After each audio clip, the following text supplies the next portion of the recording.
엄마, 환갑잔치 크게 할게요. 아들의 따뜻한 말에 행복했던 저는 서재에서 우연히 발견한 문서 한 장 때문에 모든 것이 무너졌습니다. 재산 처분 계획서, 그 안에 적힌 내용은 제가 상상조차 못한 것이었습니다. 해외 요양원 이송 후 즉시 매각. 제 환갑잔치는 축하가 아니었습니다. 저를 보내기 위한 마지막 절차였던 거죠. 하지만 저는 포기하지 않았습니다. 아들이 상상도 못한 방법으로 맞서 싸웠습니다. 그리고 마지막에 엄마, 환갑잔치 크게 할게요. 아들의 따뜻한 말에 행복했던 저는 서재에서 우연히 발견한 문서 한 장 때문에 모든 것이 무너졌습니다. 재산 처분 계획서, 그 안에 적힌 내용은 제가 상상조차 못한 것이었습니다. 제 환갑잔치는 축하가 아니었습니다. 저를 보내기 위한 마지막 절차였던 거죠. 하지만 저는 포기하지 않았습니다. 아들이 상상도 못한 방법으로 맞서 싸웠습니다. 그리고 마지막에 아들이 무릎 꿇고 빌었지만 이미 늦었습니다. 제가 어떻게 싸웠는지, 어떤 결말을 맞이했는지 지금부터 들려드리겠습니다. 안녕하세요. 저는 최영자라고 합니다. 저는 올해로 70살이 되었어요. 오늘 여러분께 제 이야기를 들려드리려고 합니다. 정말 충격적인 일을 겪었거든요. 가장 행복해야 할 순간에 가장 끔찍한 진실을 알게 됐습니다. 저는 경기도 용인에서 살고 있어요.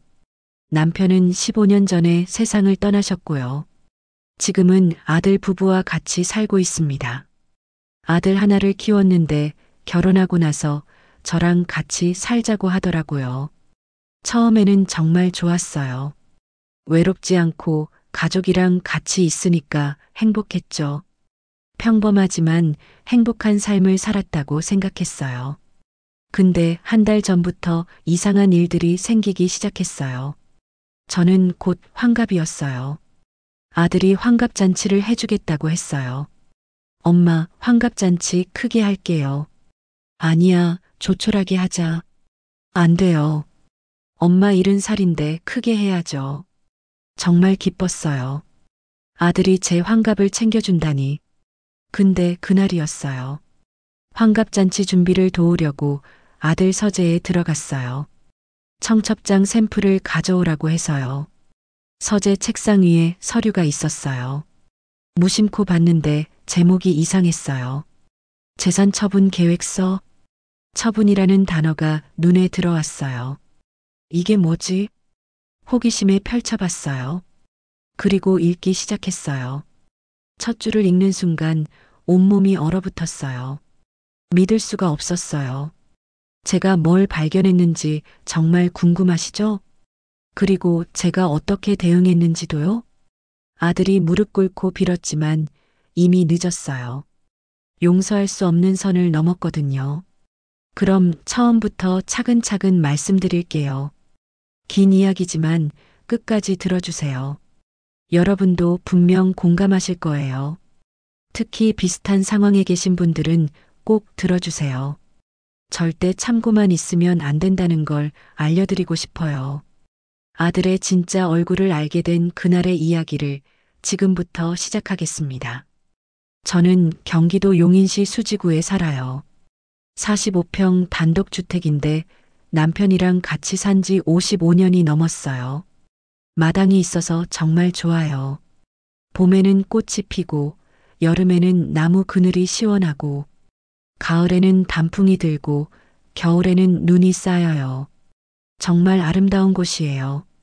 이 집에서 아들을 키웠고 남편을 보냈고 지금까지 살고 있어요. 남편 최동수는 15년 전에 세상을 떠났어요. 폐암이었죠. 55년을 함께 살았는데 너무 갑작스럽게 가셨어요. 남편은 건설회사를 운영했어요. 40년 동안 사업을 했죠. 정말 성실한 사람이었어요. 아침 7시에 나가서 저녁 9시에 들어왔어요. 여보, 다녀왔소. 어서 와요. 손 씻고 밥 먹어요. 매일 같은 대화를 나눴어요. 근데 그게 행복이었어요. 남편 회사가 잘 됐어요. 한 달에 1,000만 원 정도 벌었죠. 저는 집에서 살림만 했고요. 여기서 생활비 350만 원 쓰고 아들 교육비 250만 원 쓰고 나머지는 저축했죠. 한 달에 400만 원씩 모았어요. 그렇게 50년 동안 모아서 지금 24억 정도 돼요. 은행 예금으로 8억 넣어뒀고요. 나머지 16억은 부동산으로 갖고 있어요. 이 집이 12억 정도 돼요. 용인의 전답이 4억 정도 되고요. 대출도 없어요. 완전히 제 재산이에요. 아들 태준이는 올해 50살이에요. 무역회사를 운영해요. 어릴 때부터 착한 아이였어요. 연세대 경영학과를 나왔죠. 졸업하고 회사를 차렸어요. 처음에는 작게 시작했는데 점점 커졌죠. 지금은 직원이 20명 정도 돼요. 한 달에 800만 원 정도 벌어요. 제 하루는 평범했어요. 아침에 일어나서 남편 출근 준비를 도와줬죠. 남편이 나가면 집안일을 했어요. 청소하고 빨래하고 마당 가꾸고 오후에는 동네 친구들을 만났어요. 복지관에서 요가도 배우고 수다도 떨고 저녁에는 남편 올 시간에 맞춰 밥을 차려 놓았죠. 소소한 대화를 나누며 저녁을 먹었어요. 그게 저희 부부의 일상이었죠. 명절에는 저희 집에서 다 같이 모였어요. 친척들도 오고 친구들도 오고 30명 넘게 모여서 떡국 먹고 윷놀이하고 그런 시간들이 정말 그리워요. 남편이 돌아가신 후로는 외로웠어요. 그래도 아들이 있어서 다행이었죠. 엄마, 괜찮으세요? 응, 괜찮아. 너 때문에 힘이 나. 아들이 자주 전화해서 안부를 물었어요. 일주일에 3번씩은 집에 들렀고요. 엄마, 뭐 필요한 거 없어요? 없어. 다 있어. 효자였어요. 8년 전 가을이었어요. 아들이 여자친구를 데려왔죠. 엄마, 소개시켜드릴 사람이 있어요. 누구? 제 여자친구예요. 제 가슴이 두근거렸어요. 드디어 며느리를 만나는구나 싶었죠. 일요일 오후 2시쯤이었어요. 초인종이 울렸어요. 문을 열었더니 아들이 여자를 데려왔더라고요. 어머님, 처음 뵙겠습니다. 여자가 인사했어요. 두 손으로 선물을 건넸죠. 어머, 이런 것까지 준비했어? 아니에요. 작은 거예요. 목소리는 밝았는데 뭔가 계산적인 느낌이 들었어요. 키는 165cm 정도 됐어요. 단발머리에 화장을 진하게 했어요. 첫인상은 세련되고 도시적이었어요. 웃을 때 눈이 웃지 않는 게 신경 쓰였어요. 어머님, 앉으세요. 네. 거실에 앉아서 차를 마셨어요. 이름이 뭐예요? 박수진이라고 해요. 45살이에요. 아, 우리 태준이보다 5살 어리네. 네. 직업은 뭐예요? 회계사예요. 회계법인에서 일해요. 오, 좋은 직업이네. 수진이는 차분하게 대답했어요. 그런데 대화 중간중간 눈으로 집안을 훑는 게 보였어요. 거실 인테리어, 가구, 마당 정원까지요. 특히 마당을 오래 쳐다봤어요. 뭘 그렇게 둘러보지? 약간 불편했지만 처음이니까 그러려니 했어요. 2시간 정도 있다가 일어섰어요. 어머님, 저희 이만 갈게요. 벌써? 저녁 먹고 가지. 다음에 또 올게요. 그래, 조심히 가거라. 문 앞까지 배웅했어요. 그날 저녁 혼자 생각했어요. 뭔가 마음에 안 드는데. 근데 태준이가 좋아하니까. 수진이는 그날 이후로 자주 집에 왔어요. 한 달에 2번 정도요. 올 때마다 뭔가 챙겨왔어요. 과일이나 건강식품 같은 거요. 어머님, 이거 드세요. 어머, 고마워라. 네. 그런데 뭔가 형식적인 느낌이었어요. 진심으로 챙겨주는 게 아니라 의무감에 하는 것 같았어요. 수진이가 올 때마다 마당을 유심히 쳐다봤어요. 어머님, 마당 정말 넓네요. 응, 200평 정도 돼. 와, 대단하시네요. 남편이 평생 모아서 산 거야. 용인에 땅도 있으시다고 들었어요. 응, 전답이 있어. 4,000평 정도. 대단하세요. 수진이 눈빛이 번쩍였어요. 왜 저렇게 재산에 관심이 많지? 약간 불편했지만 넘어갔어요. 1년 후 태준이가 청혼했대요. 엄마, 수진이랑 결혼하려고요. 그래, 좋다. 솔직히 마음에 들지는 않았어요. 근데 아들이 좋아하니까 반대할 수 없었죠. 엄마, 축하해 주세요. 그래, 축하해. 행복하게 살아라. 네, 엄마. 6개월 후 결혼식을 올렸어요. 호텔에서 했어요. 300명 정도 초대했죠. 수진이가 웨딩드레스 입은 모습이 예뻤어요. 어머님, 잘 부탁드려요. 수진이가 제 손을 잡았어요. 손이 차가웠어요. 그래, 우리 딸. 잘하자. 저는 웃었어요. 결혼 후 태준이가 말했어요. 엄마, 우리 같이 살까요? 같이? 네. 엄마 혼자 계시니까 외로우시잖아요. 그래. 좋지. 수진이도 찬성해요? 네, 수진이가 먼저 얘기했어요. 정말? 네. 어머님 모시고 살자고 했어요. 그 말에 저는 감동했어요. 수진이가 그렇게 말했구나. 한 달 후 태준 부부가 이사 왔어요. 저희 집으로요. 방이 4개라 태준 부부가 한 방 쓰고 저는 안방 쓰고 하나는 서재로 하나는 창고로 쓰기로 했어요. 엄마, 불편한 거 있으면 말씀하세요. 응, 알았어. 처음 1년은 괜찮았어요. 태준 부부가 출근하면 저는 집안일 했어요. 청소하고 빨래하고 저녁 준비하고 저녁에 같이 밥 먹으면서 이야기 나누는 게 좋았어요. 가족이랑 같이 사니까 외롭지 않았어요. 근데 결혼 2년째부터 뭔가 달라지기 시작했어요. 수진이가 저한테 점점 차갑게 대하는 거예요. 어머님, 설거지 안 하셨어요? 지금 하려고. 빨리 하세요. 응. 말투가 점점 거칠어졌어요. 3년쯤 지났을 때는 더 심해졌어요. 어머님, 청소 제대로 안 하셨네요? 어디? 여기 먼지 있잖아요. 미안하다. 나이 드시니까 눈도 안 보이시나 봐요. 수진이가 비꼬듯이 말했어요. 저는 속상했어요.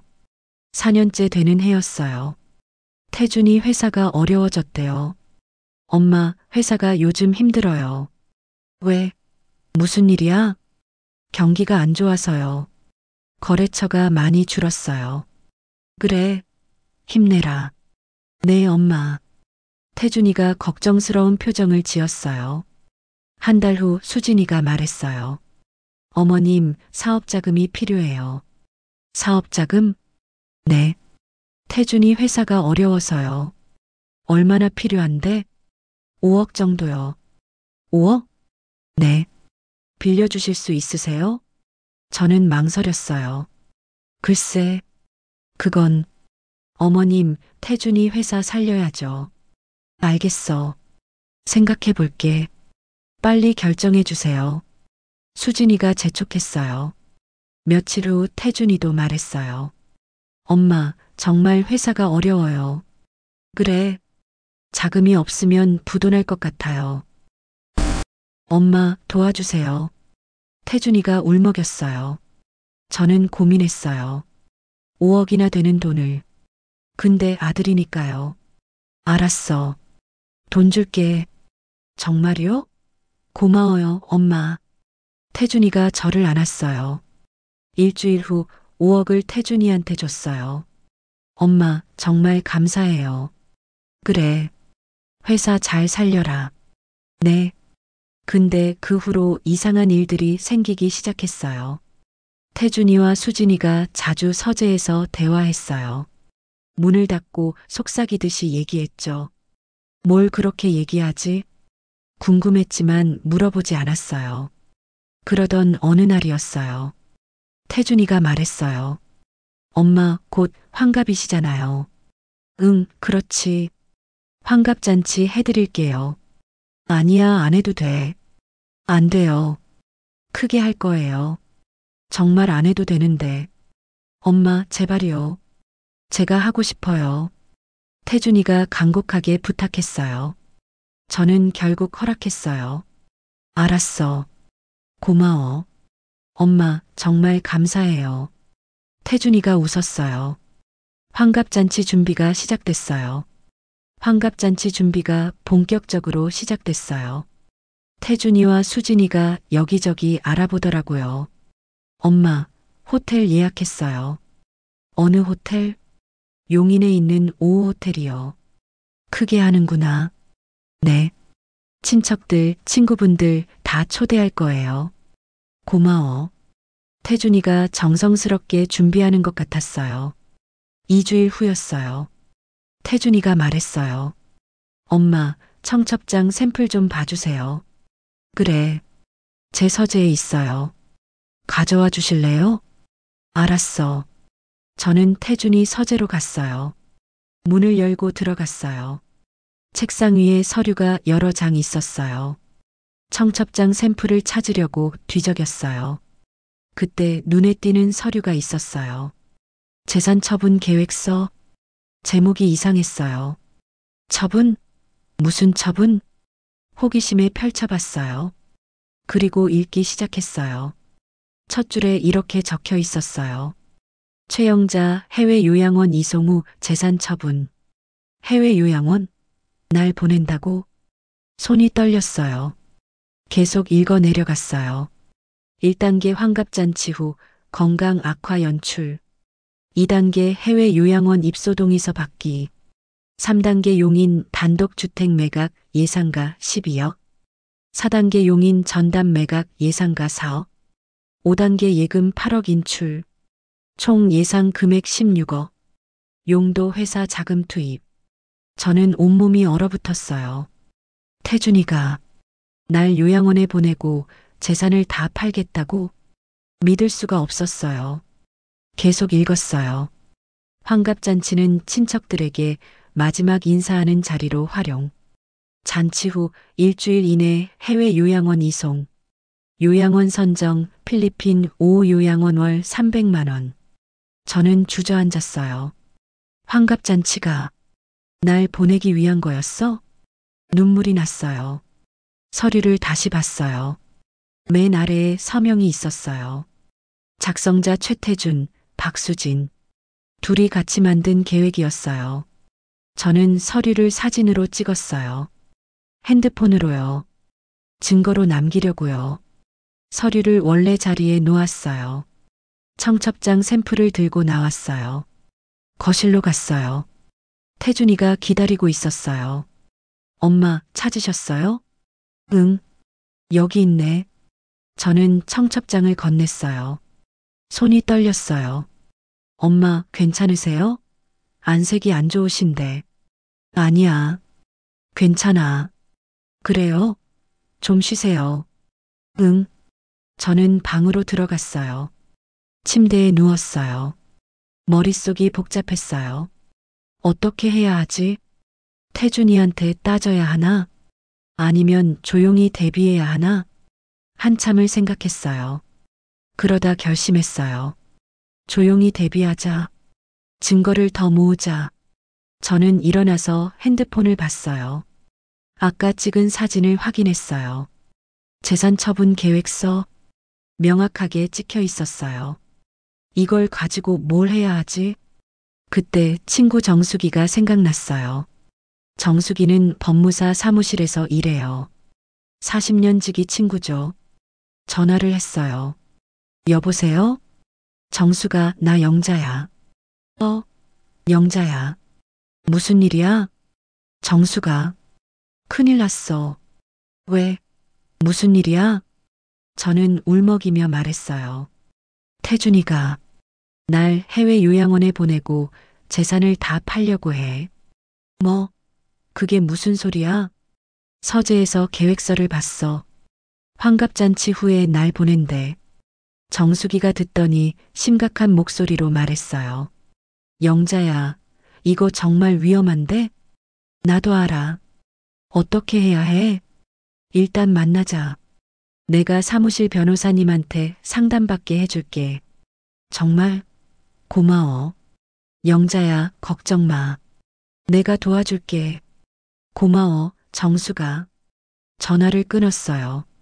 조금 안심이 됐어요. 정수기가 도와줄 거야. 저녁이 됐어요.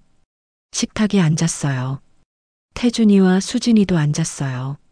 어머님, 밥 드세요. 수진이가 밥을 떠줬어요. 응. 저는 태준이와 수진이를 쳐다봤어요.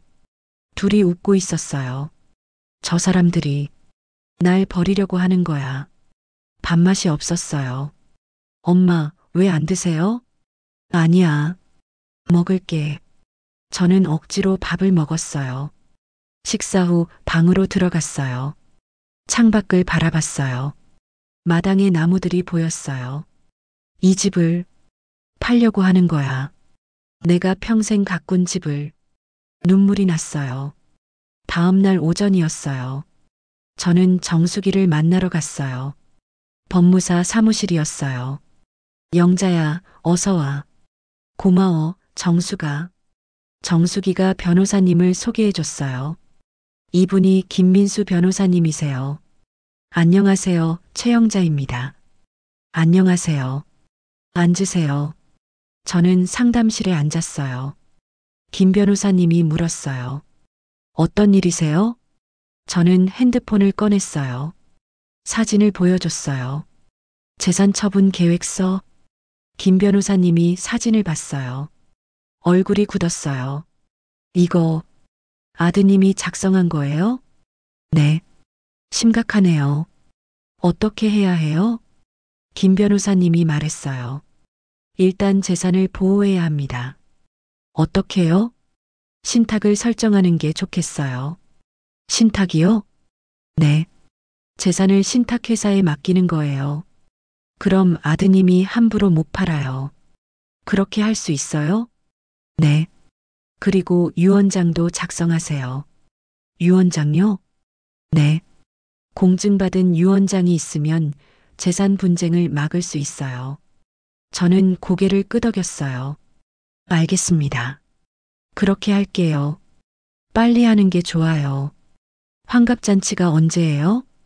2주일 후요. 그럼 그 전에 다 끝내야 해요. 네. 김 변호사님이 서류를 꺼냈어요. 여기 서명하세요.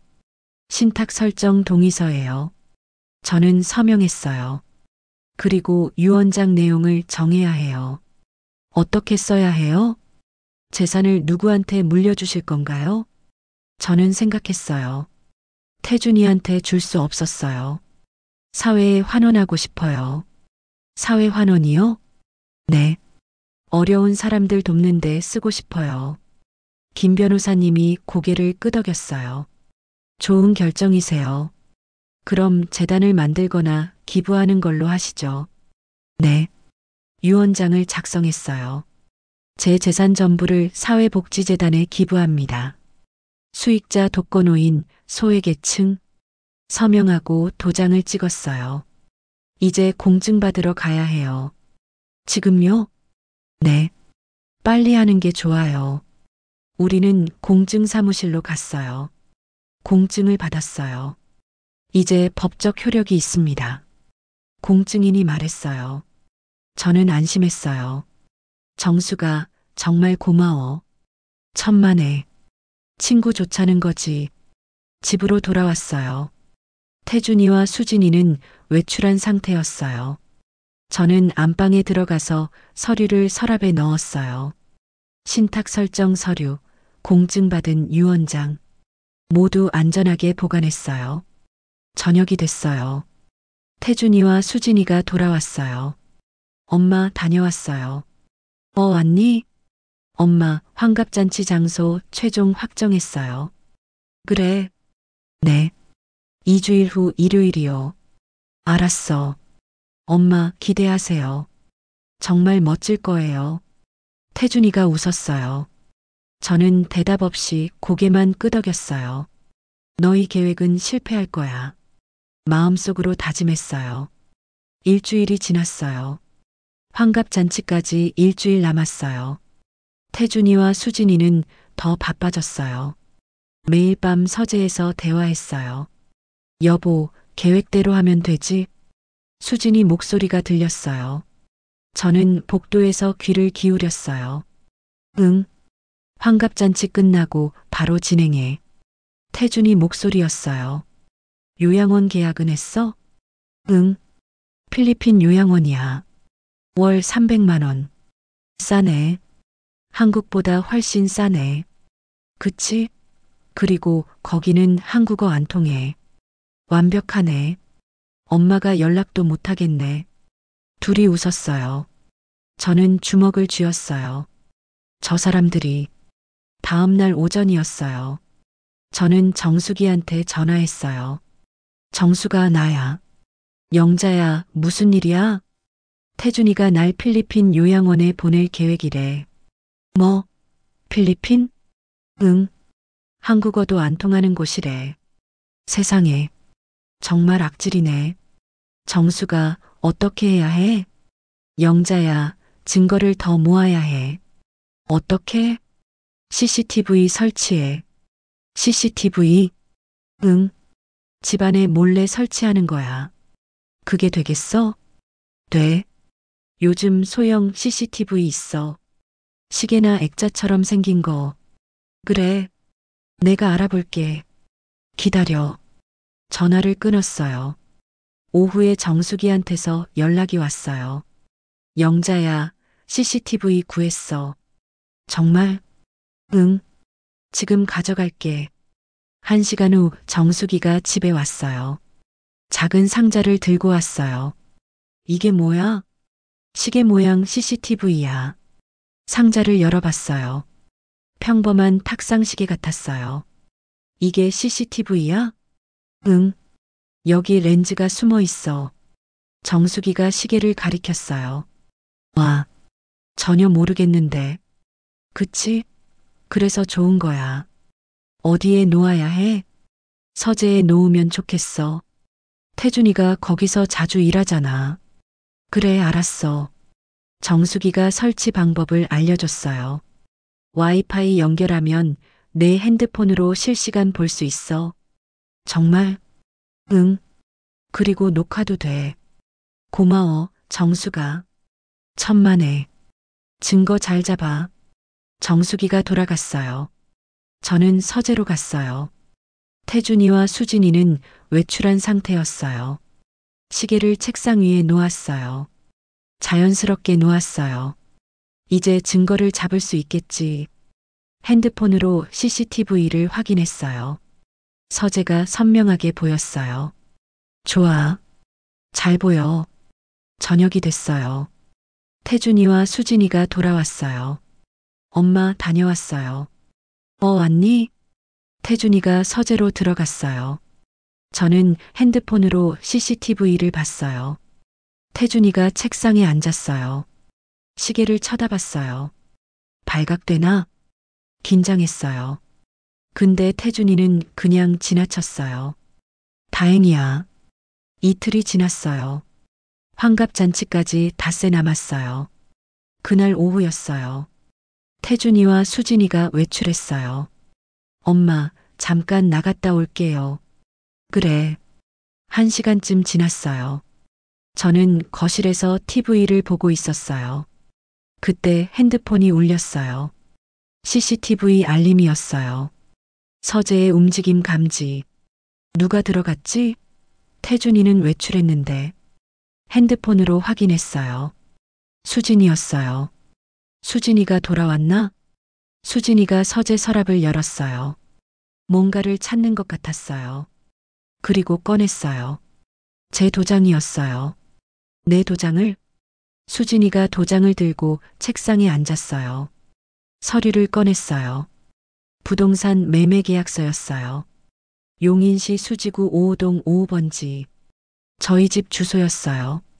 수진이가 계약서에 도장을 찍었어요. 제 도장으로요. 저게 뭐야? 집을 팔아? 수진이가 계약서를 확인했어요. 그리고 가방에 넣었어요. 도장을 서랍에 다시 넣었어요. 서재를 나갔어요. 저는 충격을 받았어요. 수진이가 내 도장으로 집을 팔았어? 위조야. 사문서 위조야. 녹화된 영상을 확인했어요. 선명하게 찍혀 있었어요. 수진이가 도장을 찍는 장면, 계약서에 찍는 장면, 모두 명확했어요. 저는 영상을 저장했어요. 그리고 정수기한테 보냈어요. 정수가 이거 봐. 뭐야? 수진이가 내 도장으로 집 매매 계약서에 찍었어. 뭐? 지금 보낼게. 영상을 보냈어요. 정수기한테서 전화가 왔어요. 영자야, 이거 완벽한 증거야. 정말? 응. 사문서 위조야. 명백한 범죄야. 어떻게 해야 해? 경찰 신고해야 해. 근데 환갑잔치 끝나고 하는 게 나을 것 같아. 왜? 지금 신고하면 태준이가 눈치챌 수 있어. 환갑잔치까지 기다렸다가 한꺼번에 터뜨려. 알았어.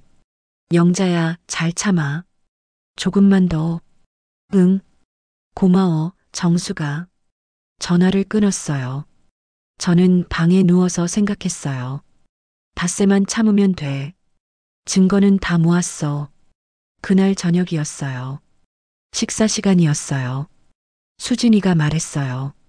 어머님, 환갑잔치 날 뭐 입으실 거예요? 글쎄, 한복? 한복 있으세요? 옛날 거 있어. 새로 맞추세요.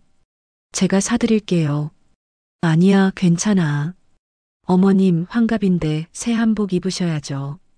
수진이가 웃었어요. 저 웃음이 진짜일까? 가짜일까? 알았어. 고마워. 내일 같이 가요. 한복 맞추러요. 그래. 다음 날 수진이와 한복집에 갔어요. 한복을 골랐어요. 분홍색 저고리에 보라색 치마였어요. 어머님, 이거 예쁘네요. 그래. 네. 이걸로 하세요. 한복을 맞췄어요. 사흘 후에 찾으러 오세요. 네. 한복집을 나왔어요. 수진이가 말했어요. 어머님, 환갑잔치 정말 기대되죠? 응. 친척들, 친구분들 다 오실 거예요. 그래. 어머님께 마지막으로 드리는 선물이에요. 마지막? 아, 아니. 제 말은 가장 큰 선물이란 뜻이에요. 수진이가 당황했어요. 저는 그 말을 놓치지 않았어요. 마지막 선물. 그렇지. 날 보내기 전 마지막이지. 집으로 돌아왔어요. 사흘이 지났어요. 환갑잔치 이틀 전이었어요. 태준이가 말했어요. 엄마, 내일 리허설 해요. 리허설? 네. 호텔 가서 최종 점검하는 거요. 그래야 해? 네. 완벽하게 준비하고 싶어요. 알았어. 다음 날 호텔에 갔어요. 넓은 연회장이었어요. 와, 크다. 그죠? 200명은 들어와요. 테이블이 가지런히 놓여 있었어요. 무대도 있었어요. 엄마, 여기 앉으세요. 태준이가 상석을 가리켰어요. 저는 앉았어요. 내일 여기 앉으시면 돼요. 응.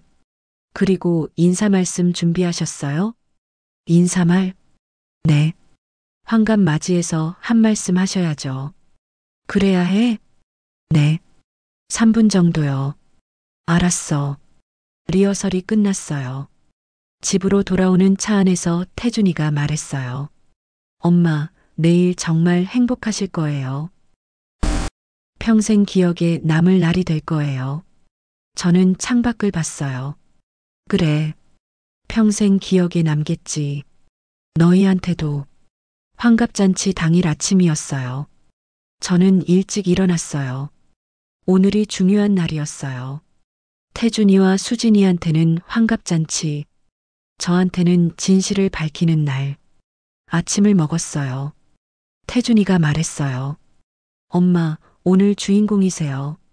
응, 행복한 하루 되세요. 그래. 수진이가 웃었어요. 어머님, 한복 입으러 가요. 알았어. 한복을 입었어요. 분홍색 저고리에 보라색 치마. 거울을 봤어요. 마지막 환갑잔치구나. 오후 1시였어요. 호텔로 갔어요. 연회장에 도착했어요. 친척들이 벌써 와 있었어요. 영자야, 축하해. 고마워. 친구들도 왔어요. 정숙이도 왔어요. 영자야, 준비됐어? 응, 다 준비했어. 경찰한테 연락했어? 아직. 잔치 끝나고 할 거야. 알았어. 내가 같이 있을게. 고마워. 연회장이 점점 사람들로 가득 찼어요. 200명 정도 모였어요. 오후 2시였어요. 환갑잔치가 시작됐어요. 사회자가 나왔어요. 오늘은 최영자 여사님의 70번째 생신을 축하하는 자리입니다. 박수 소리가 들렸어요. 먼저 아드님 최태준 씨의 인사 말씀이 있겠습니다. 태준이가 무대에 올라갔어요. 마이크를 잡았어요. 안녕하십니까. 저는 최영자 어머니의 아들 최태준입니다. 어머니께서 70살이 되셨습니다. 평생 저를 키워주시고 사랑해주셨습니다. 오늘 이 자리에서 감사의 말씀을 드립니다. 어머니 사랑합니다. 태준이가 절을 했어요. 사람들이 박수를 쳤어요. 저는 무표정하게 앉아 있었어요. 저 말이 진심일까? 다음은 제 차례였어요. 이제 최영자 여사님의 말씀이 있겠습니다. 저는 무대에 올라갔어요. 마이크를 잡았어요. 긴장됐어요. 안녕하십니까. 최영자입니다. 오늘 이렇게 많은 분들이 제 환갑을 축하해 주러 와주셔서 감사합니다. 특히 제 아들 태준이와 며느리 수진이가 이 자리를 준비해 줬습니다. 사람들이 박수를 쳤어요. 저는 평생 가족을 위해 살았습니다. 남편을 위해, 아들을 위해 살았습니다. 그런데 오늘 여러분께 고백할 게 있습니다. 사람들이 웅성거렸어요. 태준이와 수진이가 놀란 표정을 지었어요. 제 아들과 며느리가 저를 해외 요양원에 보내려고 합니다. 네. 사람들이 놀랐어요. 태준이가 벌떡 일어났어요. 엄마, 무슨 말씀을? 조용히 해. 내가 끝까지 말할게. 저는 핸드폰을 꺼냈어요. 사진을 보여줬어요. 스크린에 띄웠어요. 재산 처분 계획서. 사람들이 웅성거렸어요. 이건 제 아들이 작성한 계획서입니다.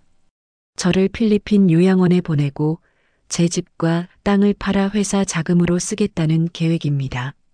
세상에. 친척들이 놀랐어요. 태준이가 무대로 뛰어왔어요. 엄마, 그건 오해예요. 오해? 내가 직접 쓴 거잖아. 엄마. 그리고 이것도 봐. 저는 CCTV 영상을 틀었어요. 수진이가 제 도장으로 계약서에 찍는 장면. 이건 며느리가 제 도장을 위조해서 집 매매 계약서에 찍은 거예요.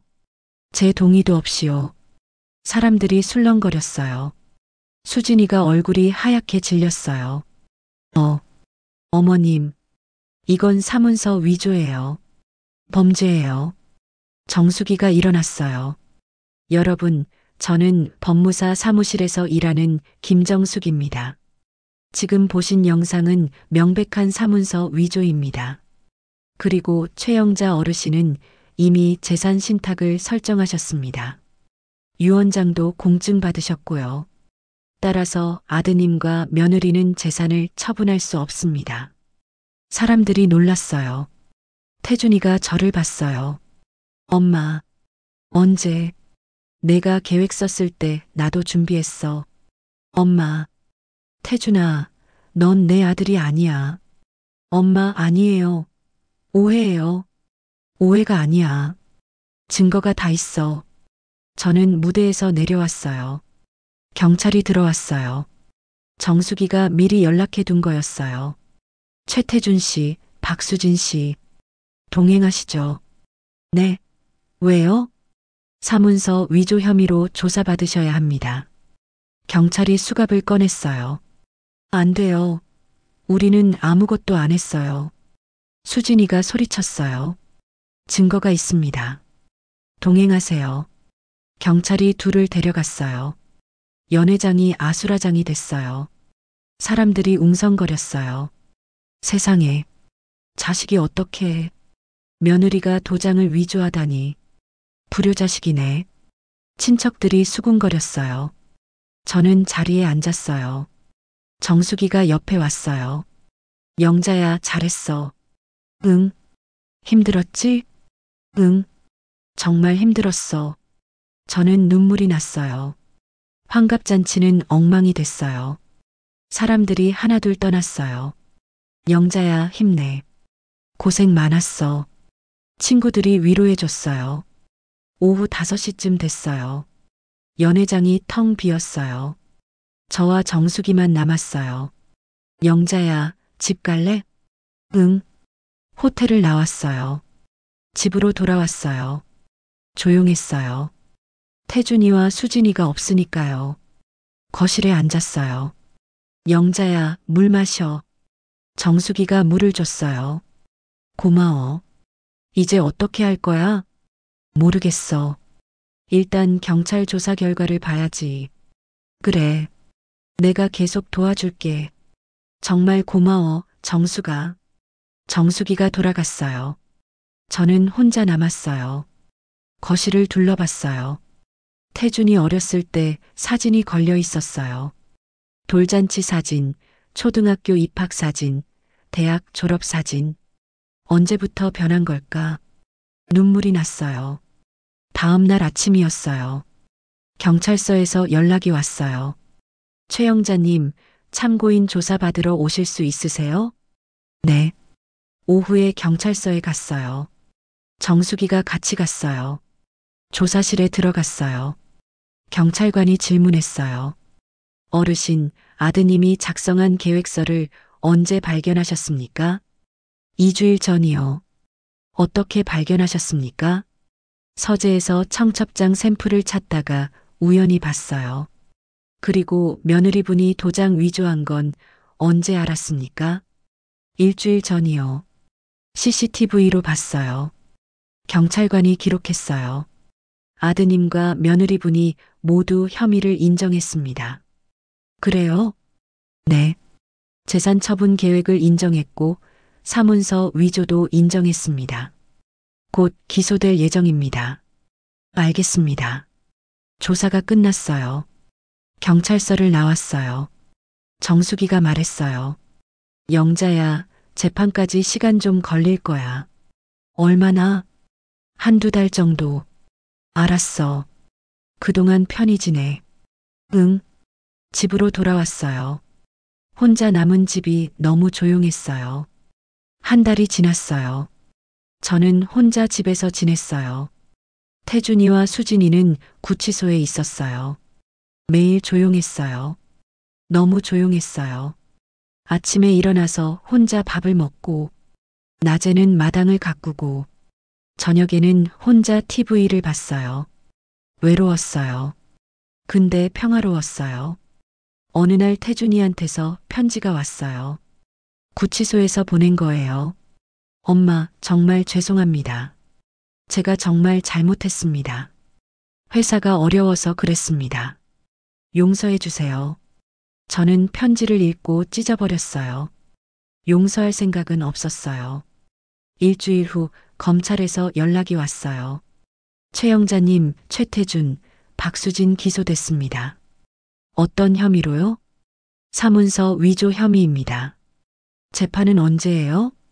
다음 달 15일입니다. 알겠습니다. 한 달이 더 지났어요. 그동안 저는 많은 생각을 했어요. 재산을 어떻게 할까? 태준이한테 줄 수는 없어. 그럼 누구한테? 정수기와 만났어요. 영자야, 재판 곧이지? 응. 다음 주야. 긴장되지? 응. 영자야, 재산은 어떻게 할 거야? 사회에 환원하려고. 정말? 응. 유언장에 써놨어. 사회복지재단에 기부한다고. 잘 생각했어.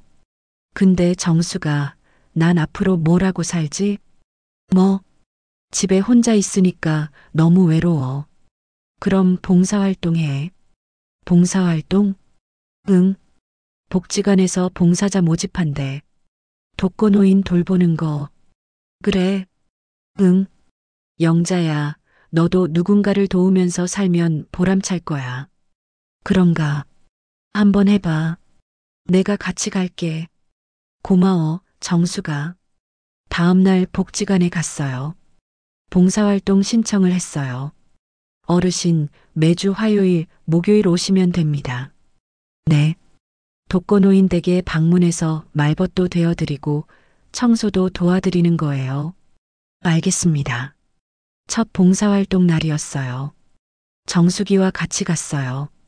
한 할머니 댁이었어요. 안녕하세요. 누구세요? 복지관에서 나왔어요. 봉사활동이요. 아, 그래요. 들어오세요.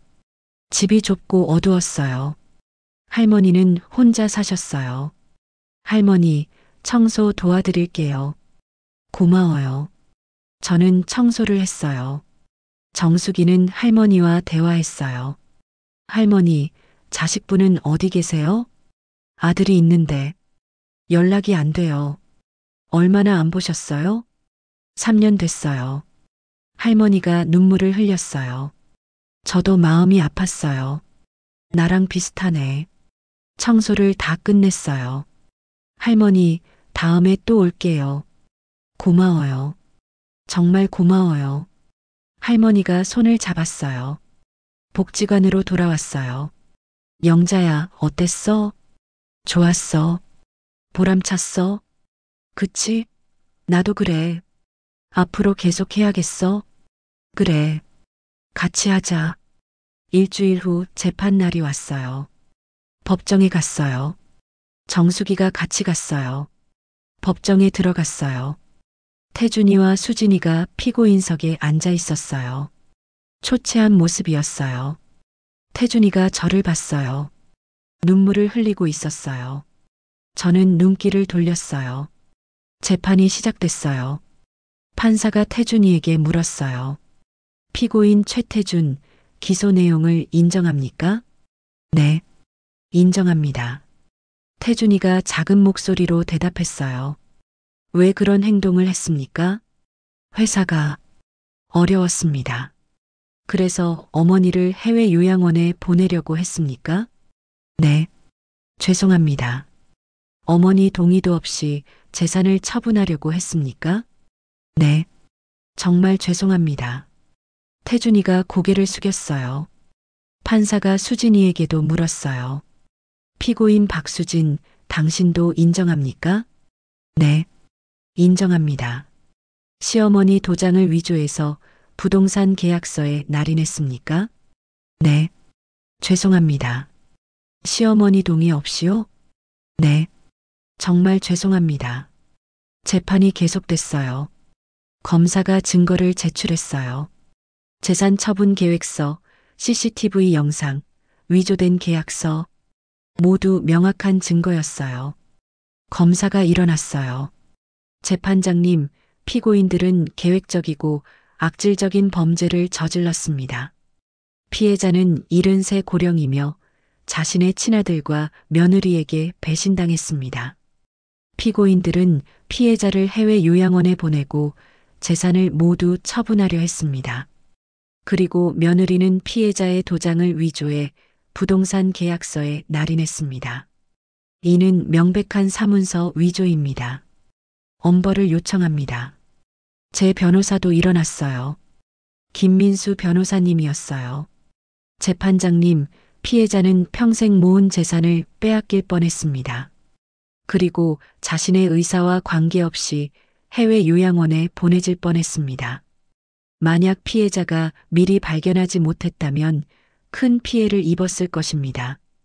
피고인들은 가족을 배신한 중대한 범죄를 저질렀습니다. 적절한 처벌을 원합니다. 재판이 끝났어요. 판결은 2주일 후에 선고하겠습니다. 판사가 말했어요. 법정을 나오는데 태준이가 저를 불렀어요. 엄마. 저는 멈춰섰어요. 엄마, 정말 죄송해요. 엄마, 용서해 주세요. 저는 태준이를 똑바로 봤어요. 넌 내 아들이 아니야.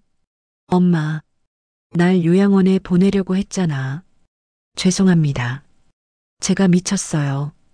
늦었어. 엄마. 태준이가 무릎을 꿇었어요. 엄마, 제발 용서해 주세요. 일어나. 엄마. 다시는 엄마라고 부르지 마. 저는 돌아서서 갔어요. 뒤에서 태준이가 우는 소리가 들렸어요. 정수기가 제 손을 잡았어요. 영자야, 괜찮아? 응, 괜찮아. 힘들었지? 응, 정말 힘들었어. 우리는 법정을 나왔어요. 밖에서 김민수 변호사님이 기다리고 있었어요. 어르신, 수고하셨습니다. 고마워요, 변호사님. 판결은 2주일 후에 나옵니다. 좋은 결과 있을 겁니다. 네. 집으로 돌아왔어요. 저녁을 먹으면서 생각했어요. 이제 곧 끝나겠구나. 그럼 난 뭘 하고 살지? 정숙이 말이 맞는 것 같았어요. 봉사활동을 하면서 살아야겠다고요. 누군가를 도우면서 사는 게 의미 있을 것 같았어요. 2주일이 지났어요. 판결 선고일이 됐어요. 다시 법정에 갔어요. 정숙이와 김 변호사님이 같이 갔어요. 판사가 판결문을 읽기 시작했어요. 판사가 판결문을 읽기 시작했어요. 피고인 최태준, 박수진은 피해자 최영자의 재산을 무단으로 처분하려 했습니다. 피고인 최태준은 피해자를 해외 요양원에 보낸 후 재산 처분 계획을 세웠습니다. 용인시 수지구 단독주택, 용인시 전답, 예금 등 총 16억 원 상당의 재산입니다. 이는 피해자의 동의 없이 이루어진 계획으로 중대한 범죄입니다.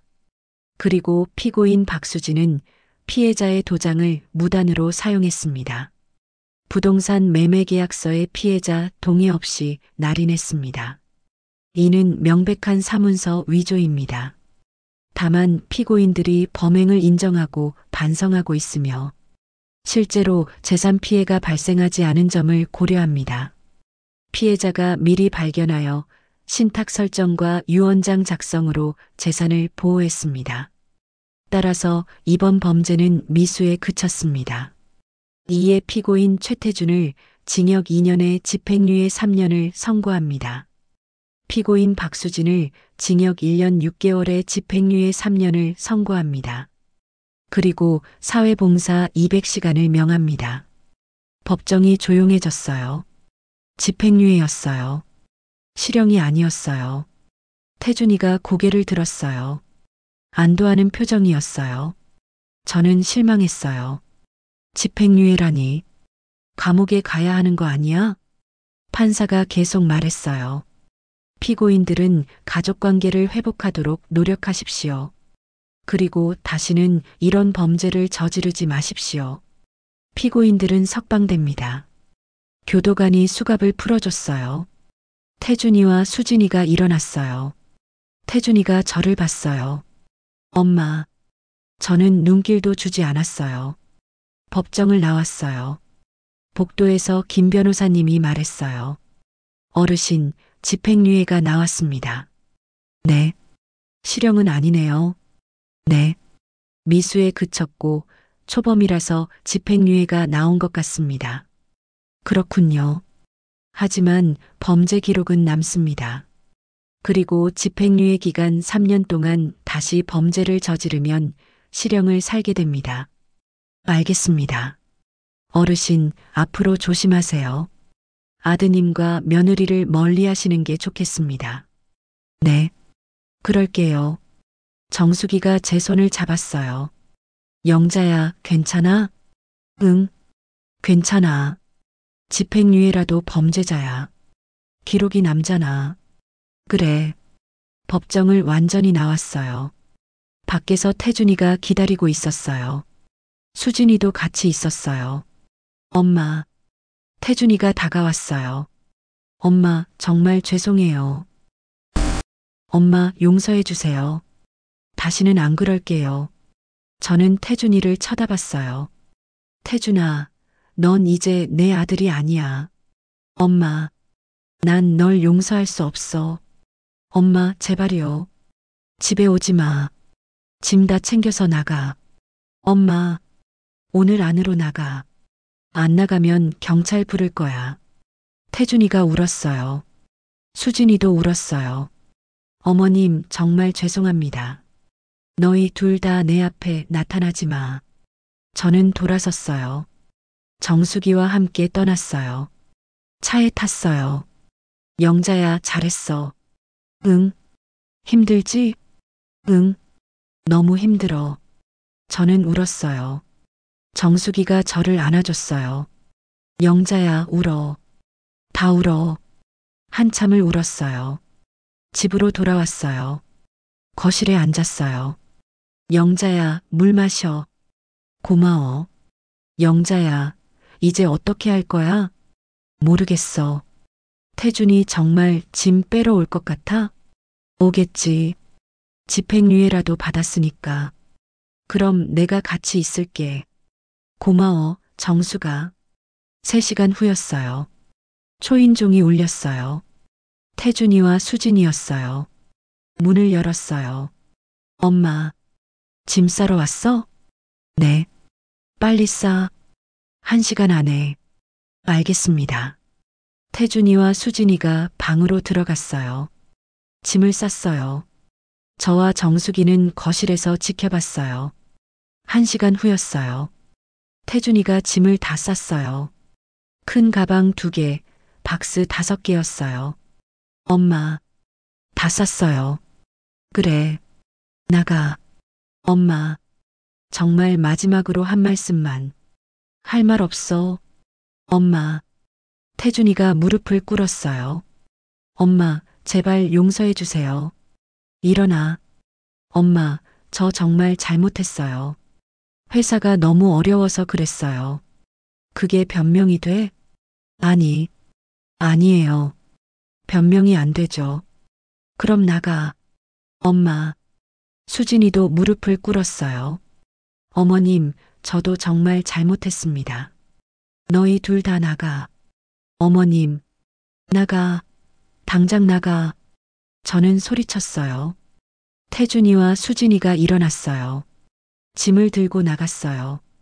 문 앞에서 태준이가 돌아봤어요. 엄마, 건강하세요. 저는 대답하지 않았어요. 문을 닫았어요. 정수기가 저를 안아줬어요. 영자야, 잘했어. 응. 이제 끝났어. 응. 저는 주저앉아서 울었어요. 정수기가 계속 안아줬어요. 다음 날 아침이었어요. 집이 너무 조용했어요. 태준이와 수진이가 없으니까요. 거실을 둘러봤어요. 태준이 사진들이 걸려 있었어요. 저는 사진들을 내렸어요. 상자에 넣었어요. 이제 새로운 삶을 살아야지. 오후에 복지관에 갔어요. 봉사활동 날이었어요.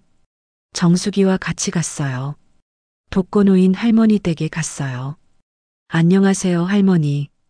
왔어요? 네. 청소 도와드리러 왔어요. 고마워요. 청소를 했어요. 할머니와 대화도 했어요. 할머니, 요즘 어떻게 지내세요? 그냥 그래요. 외로워요. 자식분은요? 연락 안 해요. 3년 넘었어요. 할머니가 눈물을 흘렸어요. 저도 눈물이 났어요. 나도 이제 저 할머니랑 똑같네. 청소를 다 끝냈어요. 할머니, 다음 주에 또 올게요. 고마워요. 정말 고마워요. 복지관으로 돌아왔어요. 영자야, 오늘도 수고했어. 응. 보람찼어? 영자야, 앞으로 계속하자. 응. 그럴게. 집으로 돌아왔어요. 혼자 저녁을 먹었어요. TV를 봤어요. 조용했어요. 외로웠어요. 근데 평화로웠어요. 이게 내 삶이구나. 한 달이 지났어요. 저는 봉사활동을 계속했어요. 일주일에 2번씩이요. 보람찼어요. 누군가를 돕는다는 게 의미 있었어요. 태준이한테서 가끔 문자가 왔어요. 엄마, 잘 지내세요. 정말 죄송합니다. 저는 답장하지 않았어요. 읽지도 않고 삭제했어요. 어느 날 김 변호사님한테서 연락이 왔어요. 어르신 재산 신탁 관련해서 확인할 게 있습니다. 네. 사회복지재단에 기부하시는 거 맞으시죠? 네. 그렇게 하고 싶어요. 알겠습니다. 서류 준비하겠습니다. 감사합니다. 저는 결심했어요. 제 재산을 모두 사회에 환원하기로요. 태준이한테 줄 수 없었으니까요. 그리고 어려운 사람들을 돕고 싶었으니까요. 석 달이 지났어요. 저는 새로운 일상에 적응했어요. 매일 아침 일어나서 마당을 가꾸고, 오전에는 집안일을 하고, 오후에는 복지관에서 봉사활동을 했어요. 일주일에 3번씩이요. 화요일, 목요일, 토요일이었어요. 정수기와 항상 같이 갔어요. 영자야, 오늘은 어느 할머니 댁가? 박 할머니 댁이야. 아, 혼자 사시는 분? 응. 아들이 연락 안 한대. 안 됐다. 박 할머니 댁에 도착했어요. 할머니, 안녕하세요. 왔어요? 고마워요. 오늘은 뭐 도와드릴까요? 글쎄, 방 청소 좀 해줄래요? 네, 할게요. 저는 청소를 시작했어요. 방을 쓸고 걸레질하고 창문도 닦았어요. 정수기는 할머니와 대화했어요. 할머니, 요즘 어떠세요? 외로워요. 말할 사람이 없어요. 저희가 자주 올게요. 고마워요. 정말 고마워요. 박 할머니가 제 손을 잡았어요. 영자 씨, 정말 고마워요. 아니에요. 제가 더 감사하죠. 네. 할머니 덕분에 제가 보람을 느껴요. 그래요? 네. 저도 혼자 살거든요. 아들이 떠났어요. 아이고, 그러셨어요? 네. 근데 봉사활동하면서 외롭지 않아요. 저도 그래요. 영자 씨 오시면 외롭지 않아요. 우리는 웃었어요. 청소를 다 끝냈어요. 할머니, 다음 주에 또 올게요. 네. 기다릴게요. 복지관으로 돌아왔어요. 복지관 관장님이 저를 불렀어요. 최영자님, 잠깐 오세요. 네. 관장실로 갔어요. 앉으세요. 네. 영자님, 봉사활동 정말 열심히 하시네요. 아니에요. 독거노인분들이 영자님 오시는 걸 정말 좋아하세요. 감사합니다. 그런데 영자님, 제안이 하나 있어요. 네. 저희 복지관에서 후원자를 찾고 있어요. 후원자요? 네. 독거노인 지원 프로그램을 확대하려고 하는데 예산이 부족해요. 아, 혹시 영자님께서 후원해 주실 수 있으실까요? 저는 생각했어요. 내 재산을 사회에 환원하려고 했잖아. 복지관에 후원하는 것도 좋겠다. 관장님, 얼마나 필요하세요? 1억 정도면 프로그램을 확대할 수 있어요. 알겠습니다. 후원하겠습니다. 정말요? 네. 관장님이 놀란 표정을 지었어요. 영자님, 정말 감사합니다. 아니에요. 제가 더 감사하죠. 영자님 덕분에 많은 어르신들이 도움을 받으실 거예요. 다행이에요. 일주일 후 1억 원을 복지관에 후원했어요. 복지관에서 감사패를 줬어요. 최영자님께 감사드립니다. 사람들이 박수를 쳤어요. 저는 뿌듯했어요. 내 돈이 좋은 곳에 쓰이는구나. 그날 저녁 집에 돌아왔어요. 혼자 저녁을 먹었어요. TV를 켰어요. 뉴스가 나왔어요. 용인시 복지관에 익명의 후원자가 1억 원을 기부했습니다. 이 돈으로 독거노인 지원 프로그램이 확대됩니다. 제가 나왔어요. 복지관에서 찍은 사진이었어요. 후원자 최영자 씨는 평소 봉사활동에도 적극 참여하고 있습니다. 저는 웃었어요. 내가 뉴스에 나오다니. 핸드폰이 울렸어요. 정숙이었어요. 영자야, 뉴스 봤어? 응, 봤어. 너 나왔더라. 응, 부끄러워. 뭐가 부끄러워? 자랑스러운 거지. 고마워, 정수가. 영자야, 넌 정말 대단해. 아니야, 아니야. 정말 대단해. 아들한테 그런 일 당하고도 이렇게 봉사활동하고 기부하고 나도 누군가한테 도움받고 싶어서 그래. 영자야, 정수가 내가 있어서 버틸 수 있었어. 정말 고마워. 천만에. 친구 좋자는 거지. 전화를 끊었어요. 한 달이 더 지났어요. 김 변호사님한테서 연락이 왔어요. 어르신, 재산 신탁 관련 서류가 다 준비됐습니다. 네. 사회복지재단에 기부하시는 거 맞으시죠? 네. 그런데 변호사님. 네. 복지관에도 기부하고 싶어요. 복지관이요? 네. 제가 봉사활동하는 곳이요. 좋습니다. 얼마나 기부하실 건가요? 3억 정도요. 알겠습니다. 서류 수정하겠습니다. 일주일 후 서류가 완성됐어요. 저는 유언장을 다시 작성했어요. 제 재산 중 3억 원은 용인복지관에 기부합니다. 나머지 재산은 사회복지재단에 기부합니다. 용도 독거노인 지원, 소외계층 지원. 서명하고 도장을 찍었어요. 공증을 받았어요. 이제 법적 효력이 있습니다. 공증인이 말했어요. 저는 안심했어요. 이제 내 재산이 좋은 곳에 쓰이겠구나. 6개월이 지났어요. 저는 매일 봉사활동을 했어요. 복지관에서 저를 모범 봉사자로 선정했어요. 최영자님 축하드립니다. 상을 받았어요. 사람들이 박수를 쳤어요. 영자 씨, 정말 대단하세요. 영자 씨 덕분에 저희가 힘을 얻어요. 저는 행복했어요. 이게 진짜 행복이구나. 어느 날 태준이한테서 전화가 왔어요. 1년 만이었어요. 받지 않으려다가 받았어요. 여보세요? 엄마, 나 태준이야. 무슨 일이야?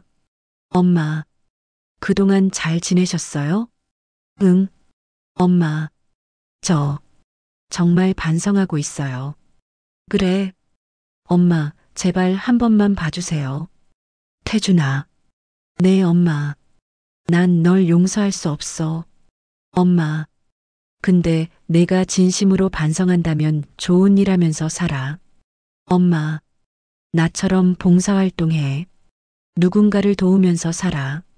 엄마, 알겠어요. 그럼 끊을게. 엄마, 건강하세요. 전화를 끊었어요. 눈물이 났어요. 태준아, 잘 살아라. 1년이 더 지났어요. 저는 이제 72살이 됐어요. 여전히 봉사활동을 하고 있어요. 매주 3번씩이요. 정수기와 항상 같이요. 영자야, 우리 2년 됐다. 뭐가? 봉사활동 시작한 지 벌써? 응. 시간 빠르다. 그러게. 영자야, 행복해? 응. 정말 행복해. 나도. 우리는 웃었어요. 오늘은 제 사연을 들으시는 여러분께 말씀드리고 싶어요. 가족이라도 이상한 행동을 하면 의심해 보세요. 특히 재산 관련해서 이상한 서류를 발견하면 바로 전문가와 상담하세요. 그리고 재산을 보호하세요. 신탁 설정, 유언장 작성 같은 걸로요. 저처럼 미리 준비하면 피해를 막을 수 있어요. 혼자 고민하지 말고 도움을 요청하세요. 변호사, 법무사, 경찰한테 상담하세요.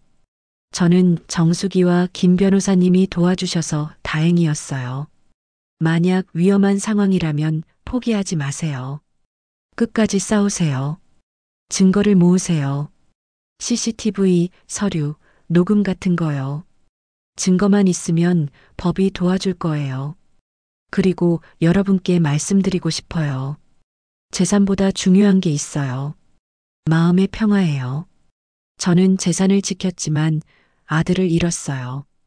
슬퍼요. 근데 후회는 안 해요. 제가 옳은 일을 했으니까요. 그리고 지금 행복하니까요. 봉사활동하면서 보람을 느끼고 있어요. 누군가를 돕는다는 게 정말 의미 있어요. 여러분도 봉사활동 해보세요. 외롭지 않을 거예요. 그리고 재산이 많으시면 사회에 환원하세요. 어려운 사람들을 도우세요.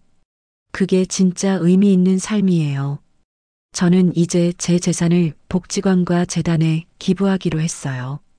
죽고 나서 좋은 곳에 쓰일 거예요. 태준이한테 주는 것보다 훨씬 의미 있어요. 여러분도 건강 조심하시고 가족들 사이에서 조심하세요. 가족이라고 다 믿으면 안 돼요. 이상한 일이 생기면 꼭 의심해 보세요. 저처럼 늦기 전에 발견하시길 바랍니다. 그리고 혼자 사는 게 두렵지 않아요. 봉사활동하고 친구들 만나고 의미 있게 살면 돼요. 저는 지금 행복해요. 태준이 없어도 행복해요. 진짜 행복은 재산이 아니라 마음의 평화에서 오는 거예요. 긴 이야기 들어주셔서 감사합니다. 여러분 모두 건강하시고 행복하세요. 항상 조심하시고 진짜 소중한 사람들과 함께 평화롭게 사세요. 그리고 누군가를 도우면서 사세요. 그게 진짜 의미 있는 삶이에요. 감사합니다.